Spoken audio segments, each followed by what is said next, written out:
3 additional albums, documented a protracted legal battle with their record label, and set, yes, a Guinness World Record for the most shows performed in one album cycle. In addition, the band and their legion of fans known as thank you very much, have supported numerous philanthropic causes reflecting an abiding commitment to social consciousness. Oh, and he also happens to be an Academy Award-winning actor. He's here tonight following the release earlier this year of 30 Seconds to Mars' 5th full-length album entitled America. Please welcome Jared Leto.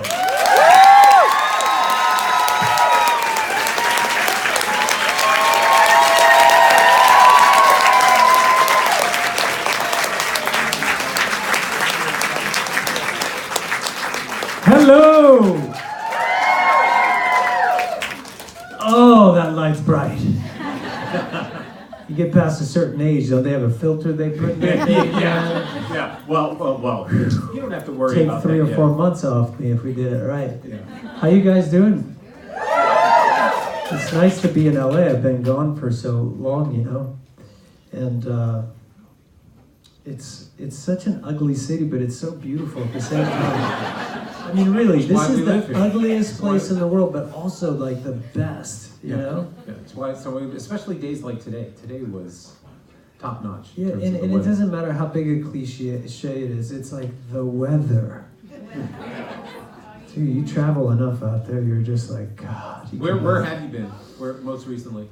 Most recently, we did another month in Europe, and then I had, I think I was back here for 4 days. And then we did a month in Latin America. Thank you so much. That just happens, you know. When you're powerful and famous, and they throw you water. Thank you, though. I sound dry, don't I? So let's anyway, check. I was in Latin America, and we've just finished up. Yes, Latin American. Support. Fans of Latin America.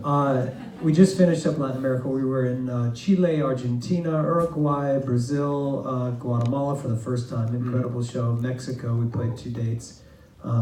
Argentina. But it was amazing. But we've been gone 8 months this year. Tell me what. Nice you mentioned Guatemala. What was amazing about that show? You know, it was the first. There are very few.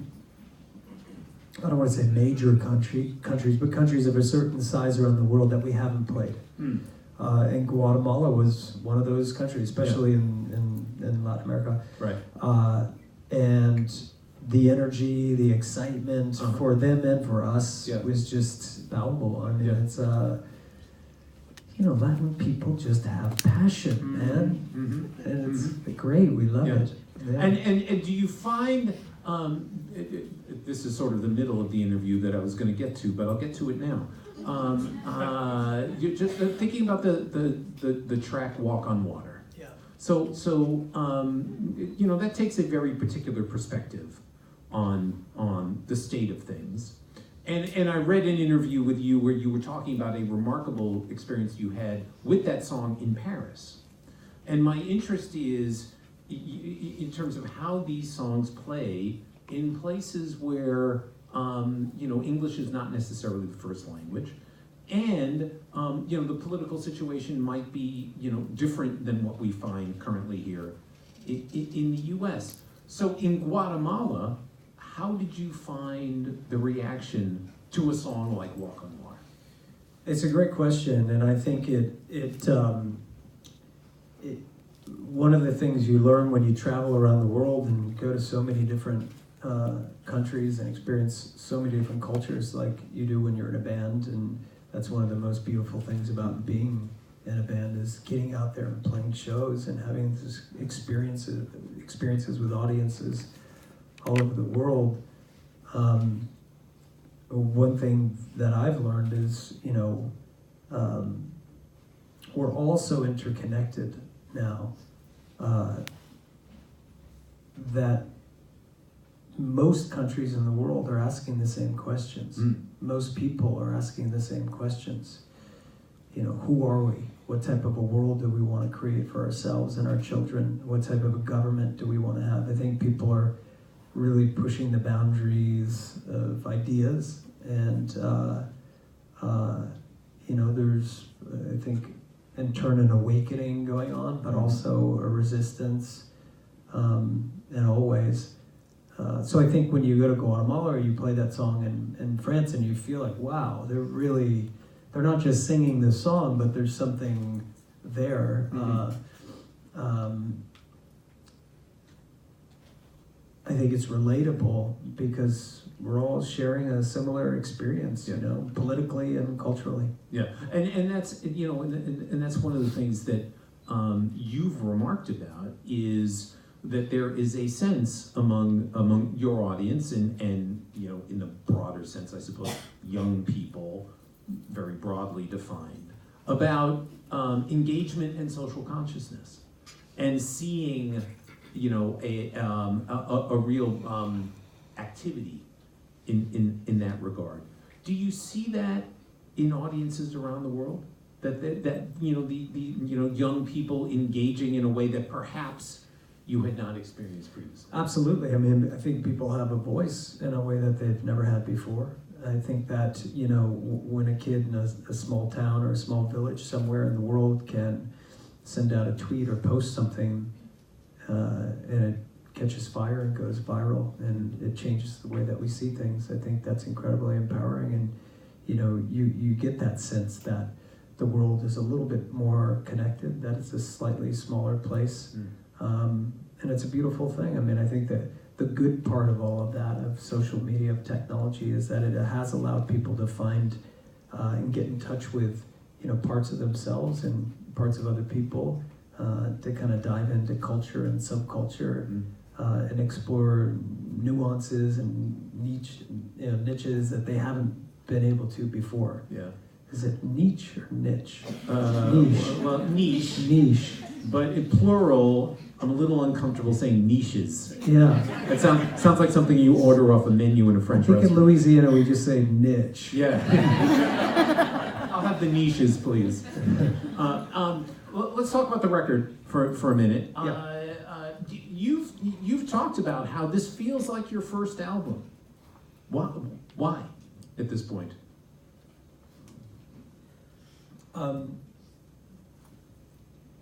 Probably just because I take so fucking long in between albums. This It always feels like the first time. You know what I mean? Well, this one's been 5 years.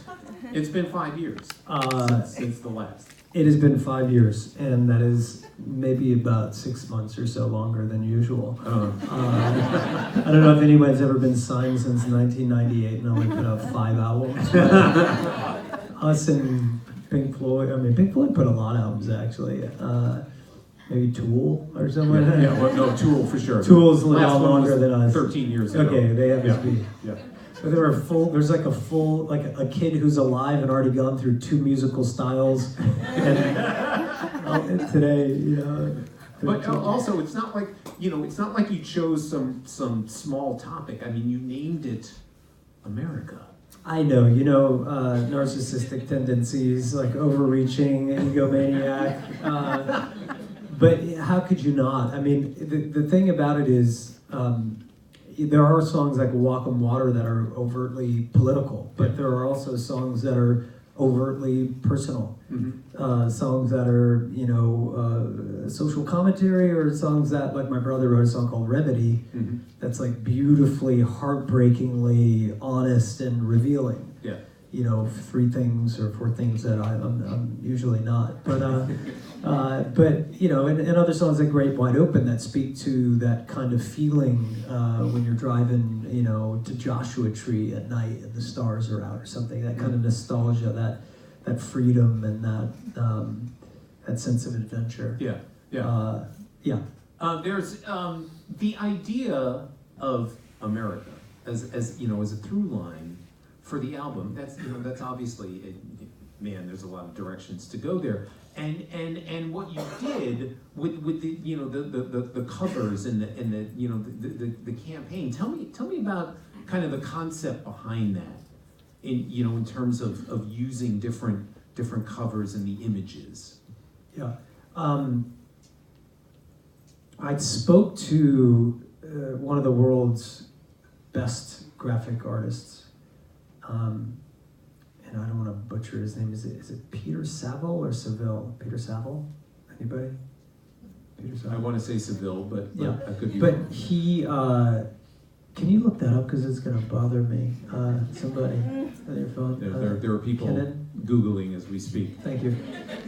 But I spoke. He's actually one of my heroes. I was an art school student, Mm-hmm. and I did study graphic design. And he was a hero. I mean, he did the Joy Division covers. Yeah. He did the Factory Records, all Right, that right. artwork. Oh yeah, yeah. Yeah. So this guy's like one of the best, and he did all the New Order albums, which are incredible. You know, and still continues. Peter Seville. Okay. Thank you. Sometimes you wonder if it's still working, but so anyway, I talked to him on the phone, which was just kind of a thrill to talk to him on the phone. You know, even if he says no, you're like, Yeah, cool. I talked oh, to he said no to me. I talked to him. It's pretty cool. But he told me something. I mean, really prescient. He said, I told him the name, and first of all, he wasn't interested. And he basically got on the phone and be like, look, I'm retired. I'm not taking on, projects. I just got the call from the singer of the Killers, and I'm just not doing anything right now. And I was like, this guy. So I said, well, okay, I've got a creative challenge for you, and it's a really big problem. It's probably one of the biggest problems you could have. Is the name of the album is so loaded. It's an intense and loaded creative challenge. And he said, well, what's the name? And I told him, and it was like silence for a minute. I'm sitting on the phone. He goes, well, you'll never find an image for that. And he was right. Yeah. But he also wanted to do it. So it was kind of cool. Yeah. And it didn't work out timing-wise, but he said, you'll never find an image for that. But I still searched because I'm stubborn. And what does he know? He's only the greatest in the world. But there we are, like a couple of months later, and we decide we're kind of riffing on ideas, and we decide to go with this series of lists. Did anybody see these lists? They're kind of, made up of, some lists are bizarre, some are provocative, like the list of the 5 most searched sex positions on Google, or maybe it's the most searched something else. Most popular sex positions, that's it. Sometimes that's the same, often it's not. I'm learning new things every day. But there was one called The Crab that stumped even me. Some of you are adventurers out there that are laughing hard. And then there were other lists that were like the ingredients for American apple pie. Mm-hmm. Some were the most profitable companies in America, things like that. But what I loved about the lists is, and we created a ton of them. I did maybe 100 of them myself. So it was really fun, lots of research, and I seem to always want to make a lot of work for myself, which is, I don't know why that is. I envy people that can just sit around and take selfies and sing, and they sound like angels, and their songs just are, a billion streams. But it always seems to be a bit more of a process for me. But what I did like is it taught me a lot. It was really fun to make the lists, and they're kind of like a time capsule. Like if we look at those lists 20 years from now, 100 years from now, we'll pretty much know what time we were in and what the state of the country was because of the series that we created. Right. Yeah. You in connection with this record, I think you've mentioned talking about pop music and the idea of pop music being brave. Yeah. What is it about pop music, especially today, that You mean that I spoke to that? Yes. I said that, yeah. Yeah. That you believe is brave. I find that fascinating. Yeah, I do. I mean, I think what's not brave is grabbing a guitar, bass, and drums, and then pulling out your dad's album and just making no attempt to further and just to copy what's there. That's not brave. Yeah. That's a learning cycle, and that's how you can start off. It's not bravery. Bravery is being a kid who doesn't even know how to use a computer, plugging it in and sharing part of who he is, and changing the world, maybe. But I think Brave, well, my point is Brave is evolution. It's not like I'm anti-guitar. I still play guitar. I like the guitar and I like rock music. But I do think that there's a redundancy that was happening for so long. I think it's okay that rock music has become marginalized, deservedly so. Someone needs to come along like Kurt Cobain and knock the wind out of whatever is in rock music and change the face of things. I think it's probably going to happen in a different format. It'll probably happen hip hop or pop. But what I was saying too about pop is, if you listen to a lot of pop music, a lot of times there are like 3 instruments going on. Yeah. It's brave. minimal. That's minimal. brave, and that's hard to do. As a songwriter, I don't know how many songwriters we have here tonight, but doing less is much harder than doing more. Is that something that you strive for in writing this record? Was that in the back of your mind? No, not pop music as a target, no, but simplicity. Simplicity. Yeah, get out of the way of the song. Yeah. Like, nothing makes me happier than a song that comes in at like 3 minutes. I like that. I mean, I used to want to write songs that came in at 13 minutes. And I did, and that was cool. But now I'm more interested in connectivity and really communicating. And it took me years to figure out, like, I could make an esoteric kind of left of field album. I could have a band like that, a project. My brother we both like that kind of music. I mean, whether it's Pink Floyd or Radiohead or whatever your favorite band is that goes slightly left. I mean, we love that. Sigur Rós is one of my favorite bands. Aphex Twin, I love. But I guess what motivates me to make music is the opportunity to connect in a really deep and meaningful way. Do you think on this record in particular that you took chances, that this is your 5th album, that you would not have taken on previous I mean, I think records? so. I think not making a Xerox copy of This Is War or A Beautiful Lie is probably that would have been the safest route. But my brother and I, we've always been eager to just follow our gut and our heart. And I should clarify too. I don't mean that you can't connect deeply and with I mean, Miles Davis connects deeply. But what I mean is when I'm standing on stage, and the energy that the songs provide. Sure. The when they're concise and they're directed and there's no fad. That's what I'm talking about. You took some very